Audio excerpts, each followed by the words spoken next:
Welcome back to Combust Astrology. My name's Liv. Let's go ahead and jump right into it. I'm going to be covering the new moon for the 2nd of October. It is in Libra. And yeah, give me a moment. I just now seen this chart. Let's get a quick overall feel. Okay. Yes. All right. It's coming to me. All right. So, new moon. Obviously, it's in Libra, and that is important.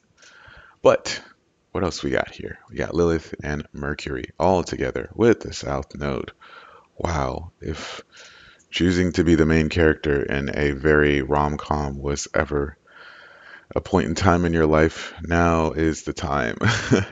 Quite literally, what comes to my mind is like just being a girl with a very pretty dress skipping through a farmer's market. Like that's what this feels like.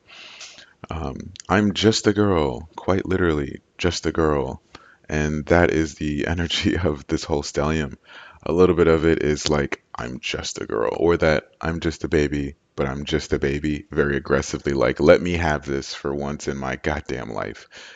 That is this little Lilith sitting here in this Libra energy. And really just attending everything possible, and having no sense of boundaries.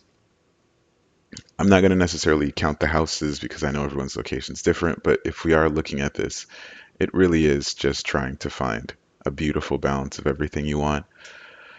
The Mars in Cancer in this chart for the new moon versus part of fortune, but really this first house, Capricorn. Oof. Not counting the houses, even though this is not an energetic opposition, it still is something to keep in mind because we will have this later on this month. What are you really doing? And what is the purpose of it with the things that you like?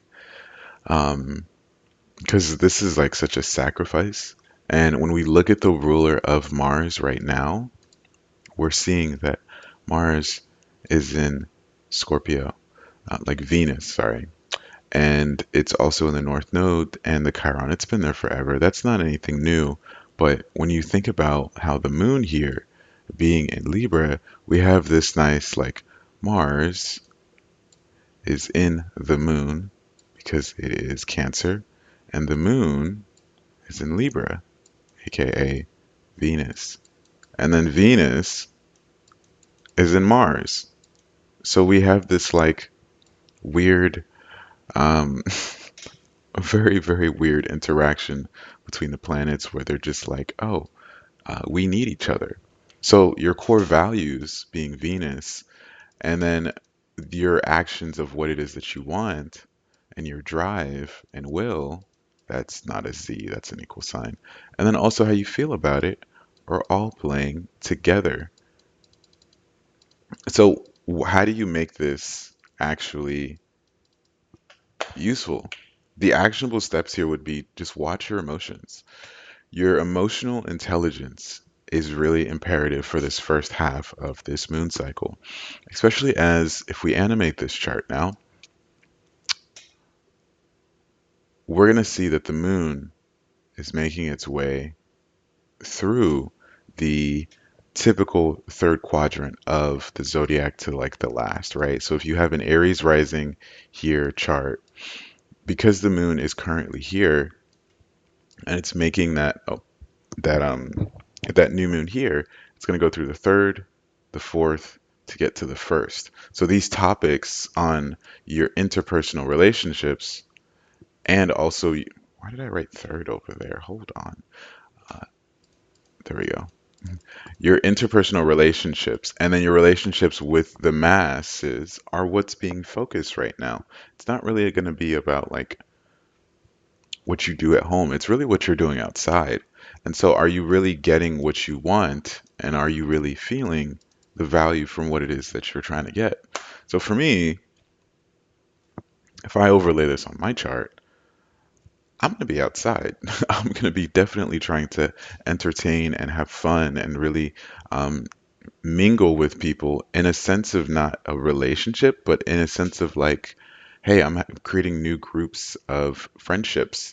Even though Venus is in Scorpio, yada, yada, yada, bad or whatever, um, this is still like a beautiful energy to start forming long-term friendships with people in these activities. And this is where I'm saying like the whole Libra running through a supermarket is kind of cute with this because Venus with Saturn and Mars is like a beautiful bond waiting to happen in this grand trine.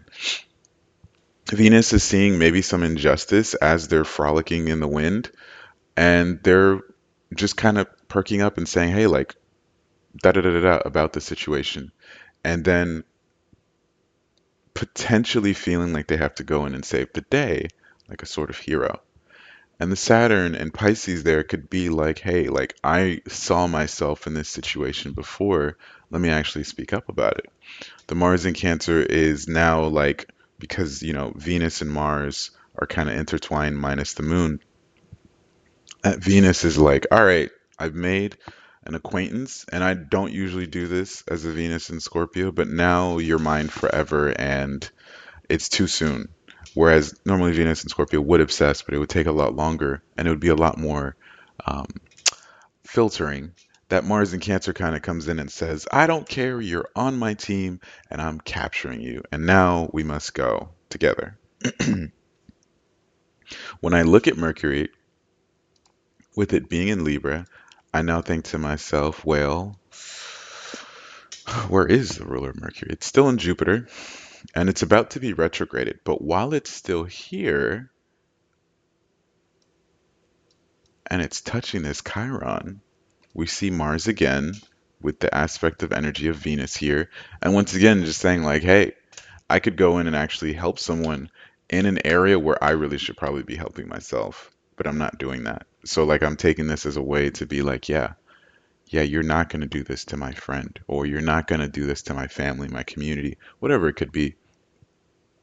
And while in the midst of this, maybe you now create a new core memory for someone else with that Uranus and Taurus, obviously not directly opposing Venus, but the idea that Venus is now creating a new idea for someone else while it's still once again frolicking through a farmer's market, going through this. Now, this will be on a Wednesday, so it's not like a Friday to actually go through a farmer's market, but that energy could really just be going out of your way to doing something you haven't done and then interacting with people in that way and creating these foundations. The Uranus and the Pluto having this trine here to me really just seems like, yeah, destroying destroying a tradition of something. This could be something like don't hate Mormons, obviously, but like finding someone who is a Mormon that's getting like bullied about something, or getting passively aggressively told something and then stepping in, and now that Mormon friend is like, am I even really Mormon? And then absolutely radicalizing their whole outlook on life because of this, while you're just being just a girl or just a baby, whichever, and having fun.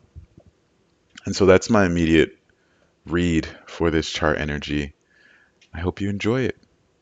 Hope you have a great new moon and take care.